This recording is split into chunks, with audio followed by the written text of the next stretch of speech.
So there was a man, he was interested in me, and he sent kielbasa and flowers for New Year's. And my neighbor was over here, and I looked at my neighbor. So is this the dick pic in South Georgia? It's no accident. It sounds like you're leveling up in a video game. 48% of 18 to 29-year-olds have an online dating profile. Make them work for it. 45% of people say they're more frustrated with this form of dating than hopeful. There are so many people you can connect with. The Swipe Wrong Podcast. Everyday people telling everyday stories of the swipe right world. Well, I know he had a good time. Good morning, good afternoon, good evening, and of course, good night, depending on whenever you decide to listen to the podcast. We are here for you whenever that may be. Welcome to the Swipe Wrong Podcast. I am Chaos. I'm the guy who is lucky enough to take you through some of the stories that we get to listen to of people's dating experiences. We are the number one podcast amongst people whose voices in their head are in sign language.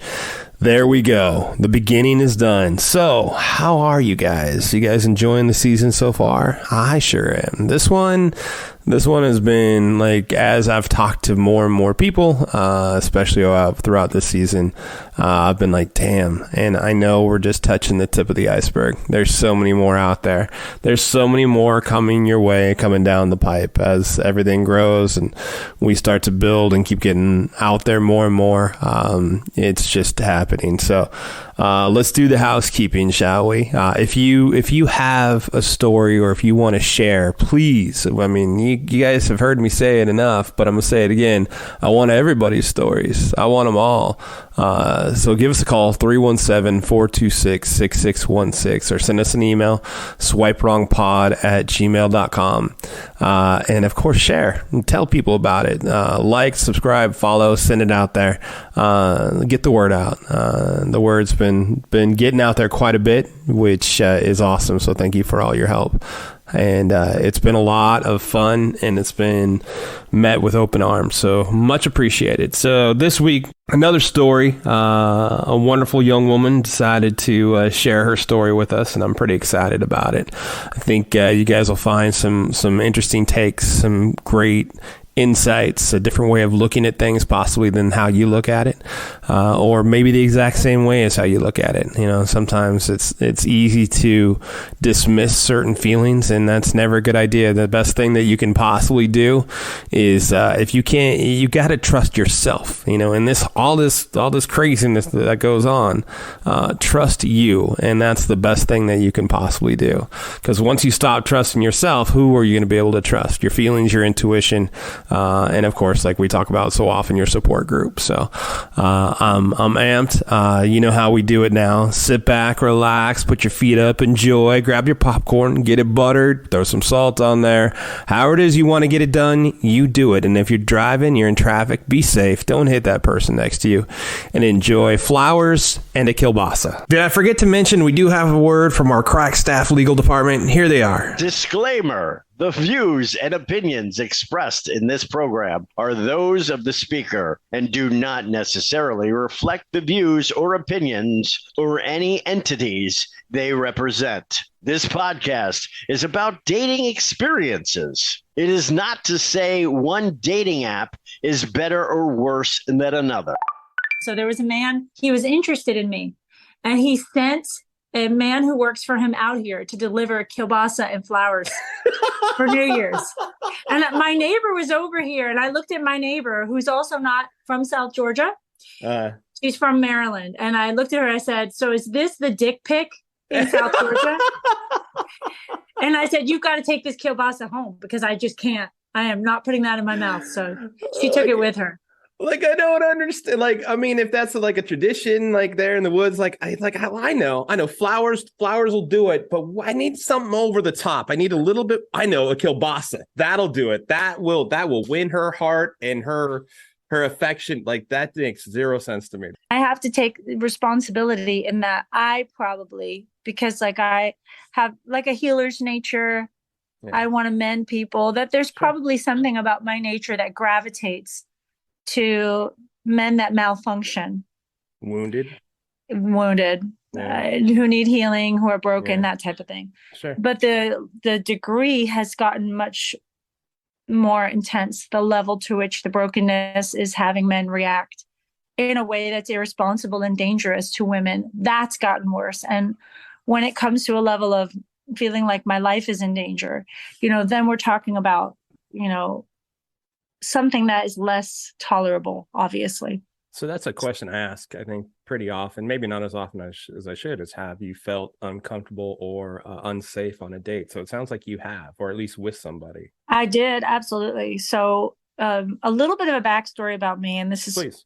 I was single for about 10 years, where I just dated and had fun, had lovers, just a very single life in South Florida, really beautiful, very easy. And people ask, and I want you to story, but people ask me about it, and the only way I can describe it is the most uninhibited area I've ever lived. Yes. Yeah. Okay. Very natural, just very peaceful. There were a lot of people who were uptight, but I didn't live that way. And I had my business was about healing. The people I connected with were about healing. It was just a lot dancing, music, art, really beautiful and awesome. 2020 happened. I decided the world's getting a little batshit. Let me start to head out to a place that I can grow my own food, have some chickens, have a quieter life for my kid, because I gave birth in 2020. So I moved to South Georgia, and I moved with my boyfriend, the father of my child, that I met on a dating app. So I was not really drawn to him on the dating app. My brain said no, never. And then, of course, no, never turned into friends with benefits. I'm sorry for whoever might know me who's watching this. Shame, shame, shame. No such thing. Live your life. I love it. Yeah. So, okay. So I decided, this is a shameful thing to say, but since I'm not going to be with the man, let me go ahead and sleep with the man and have that relationship. Because if we were going to forge like a relationship, then we get to know each other, all of that, very healthy. But here's the downside of the friends with benefits. So I did end up obviously having feelings for him, and he had feelings for me. I'm not really sure. And then I got pregnant. He moved into the house, my home, my beautiful South Florida home. He moved in. I got pregnant 6 months later. Flash forward, I find out from my therapist. I'm in therapy. It's 2021, and I'm in therapy 3 times a week, basically at most. But with one therapist who she was a specialist in trauma. Okay. If you see where I'm going. Yeah. Okay. For sure. So she described to me what a covert narcissist was, and she was an educator, and she really helped me understand a lot. I knew that my ex was wounded. He was sexually assaulted from I don't think he called it sexual assault, but he had a relationship with his male cousin that he didn't know was improper when he was probably 11, 12, and it went on for a while.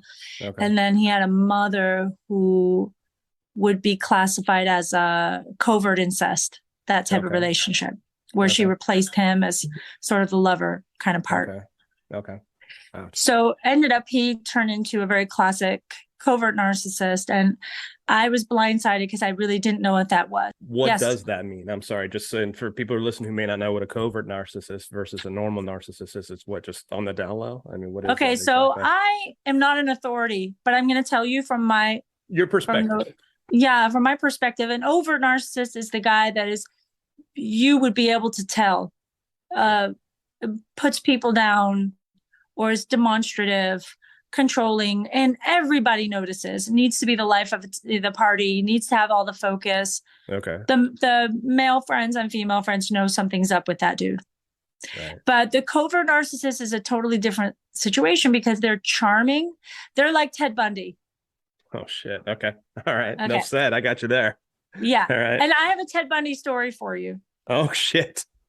Yeah. I've got to tell you this story because you're going to cut and paste anyway. So I got to tell you this story. No, you're good. So I sort of get little some people are intuitive. I'm one of those people. And I was getting this sort of thinking about Ted Bundy kept coming to my mind, but I don't know anything about the guy. I knew he was a serial killer.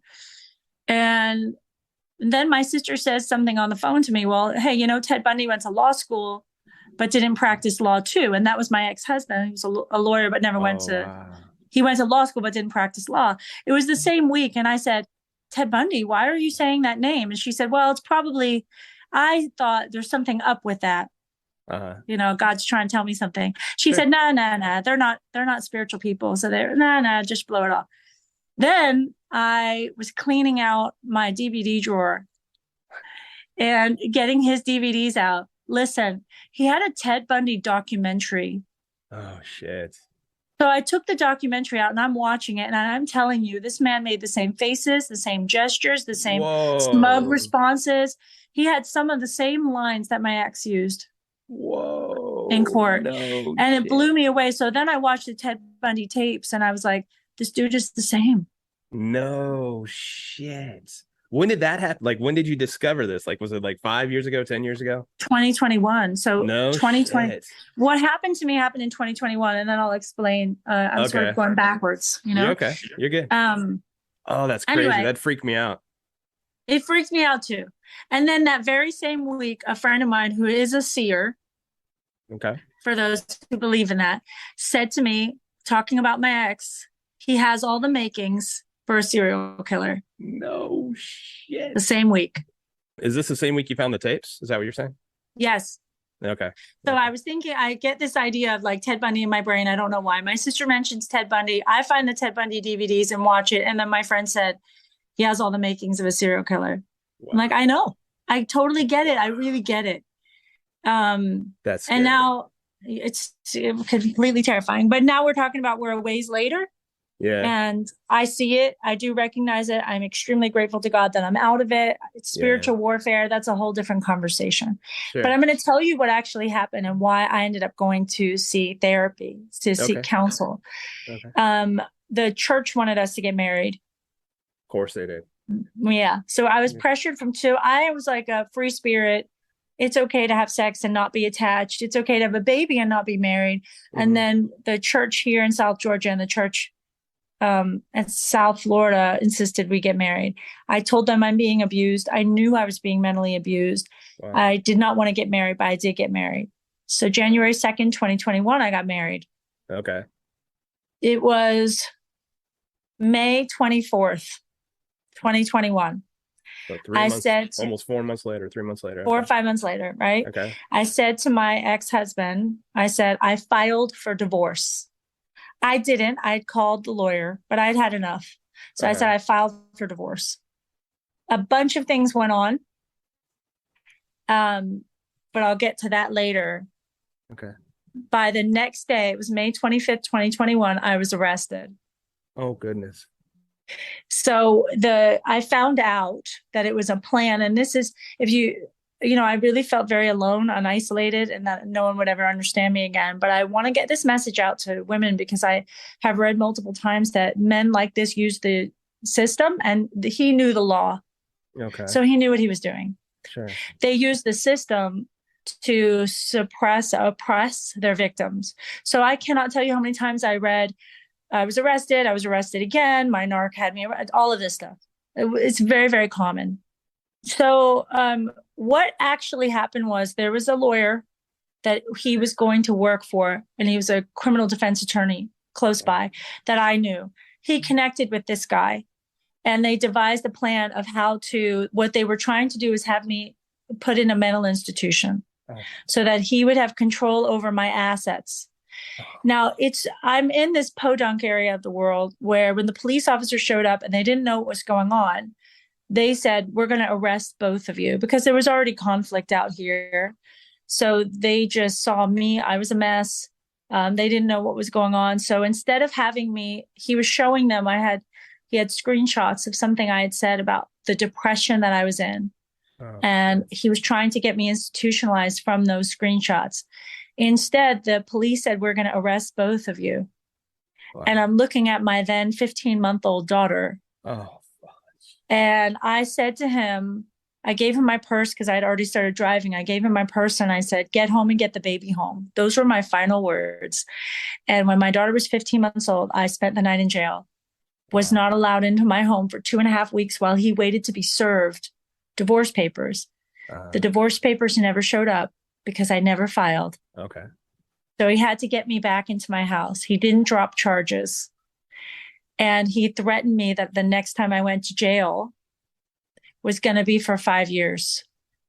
So I knew something was up. It took me 2 months to realize that it was a plan, because I finally heard from all the people who had kept secrets about the things he said, like talking about the deed to my home when I was in jail. The number of lies and the level of like sneakiness of how he went about doing what he did was pretty horrifying. Yeah. So, yeah.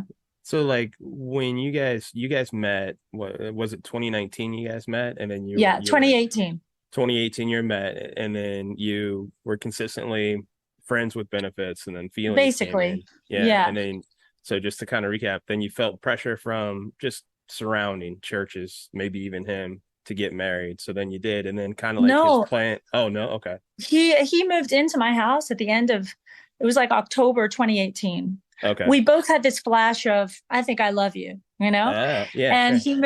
he moved into my house. And at first it was super sweet, but that changed very quickly. So he was just doing all this stuff that covert narcissists do. He was pretending that my house was his house. Sure. Showing off to other women, not even mentioning me. It was just super sketchy. Anyway, yeah. No. And then I got pregnant 6 months later. I adored him. I thought, that we were good, even though there was too much conflict. I felt the pain of the lies. You can tell when somebody's lying to you. Yeah, for sure.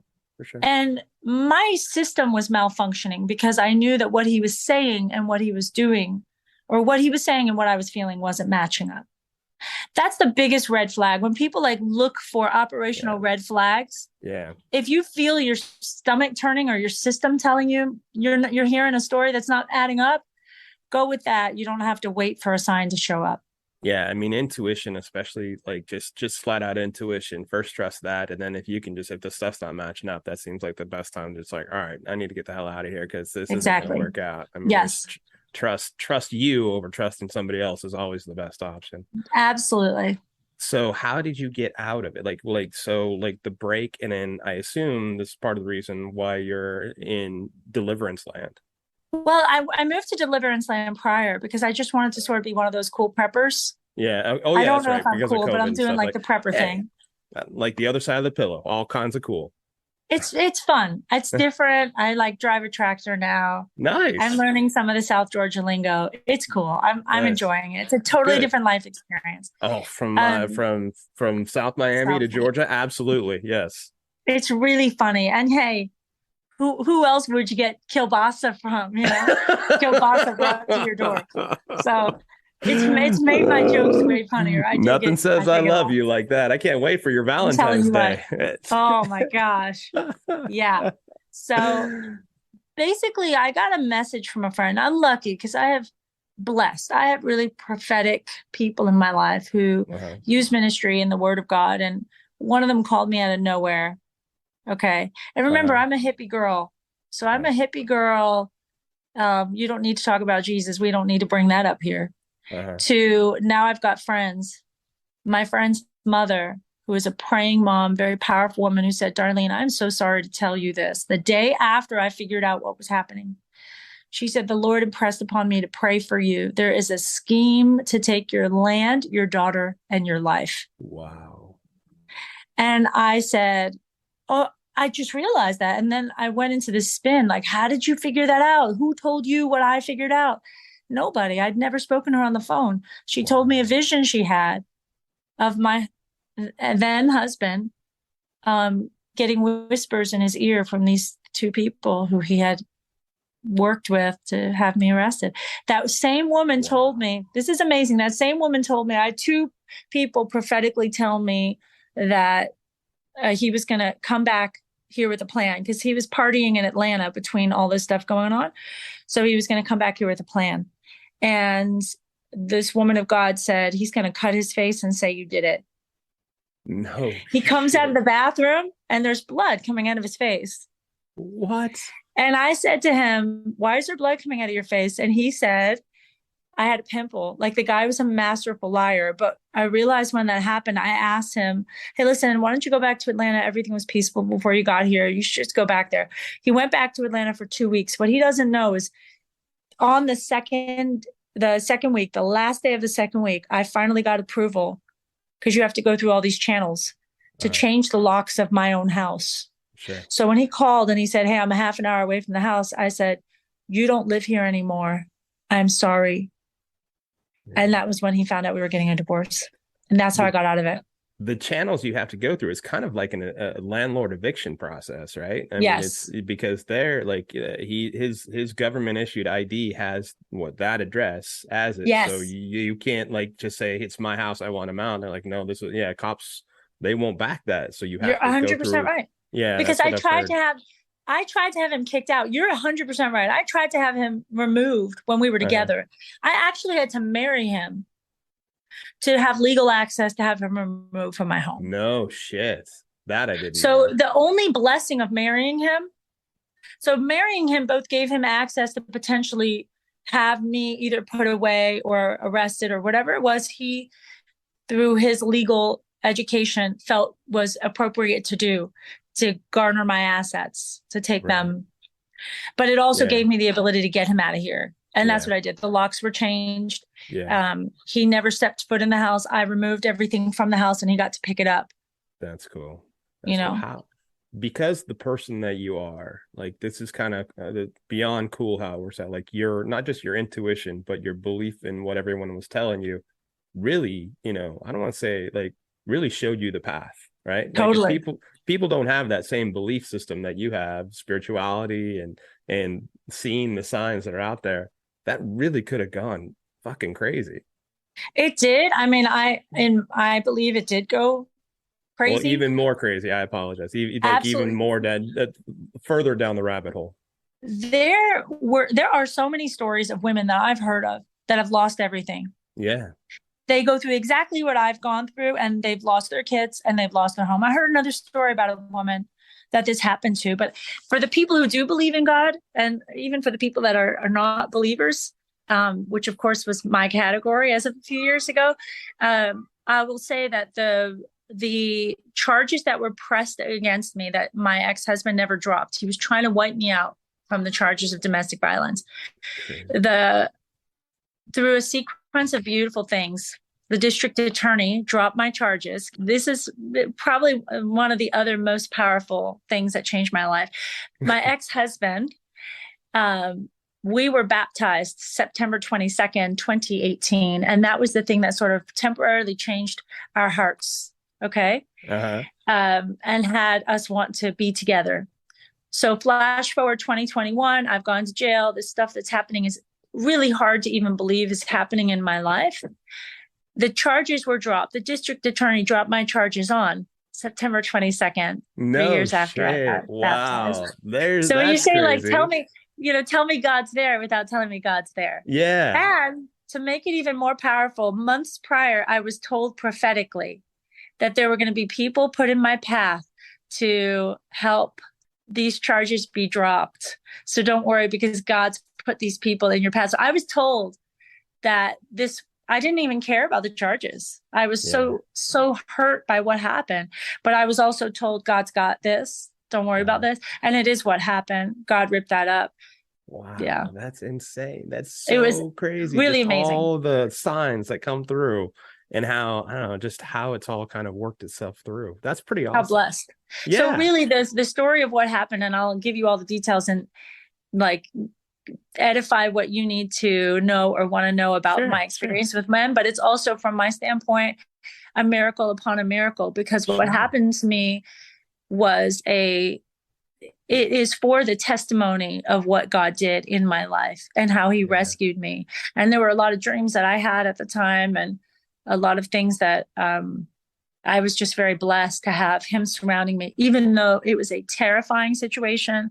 I cried every day. I had, what's referred to as the spirit of suicide over me pretty heavily, and just did not want to live dealing with what I had gone through. The level of betrayal, being thrown in jail, how disgusting it was. My exposure to South Georgia, being that, and the system here, and then going through divorce, and how they don't care about your mental health or your children's health or anything. Divorce is about money and lawyers, and all of that was really diabolical. So for the people going through it, I just want to say I give you a lot of support and get on the groups where people talk about it so that you know you're not alone, because isolation, emotional isolation is pretty damning. So getting around people that know the story, who have walked some of your path, and certainly if I have, I hope it touches somebody to know that there is a provider and there is a protector that will get you through it.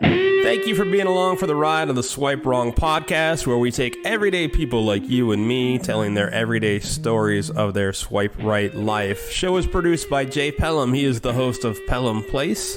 If you want to reach out to the show and tell us your story, we'd love to hear it. Give us a call. Google Voice us at 317-426-6616. Leave your information and we'll get back to you, or just your story. You can also email us at swipewrongpod@gmail.com. We are on Insta, Facebook, TikTok. We're out there. I am Chaos, the host of Chaotic Commentary. You can find me pretty much anywhere that you see me. And next week, the saga continues. Swipe wrong. Swipe wrong.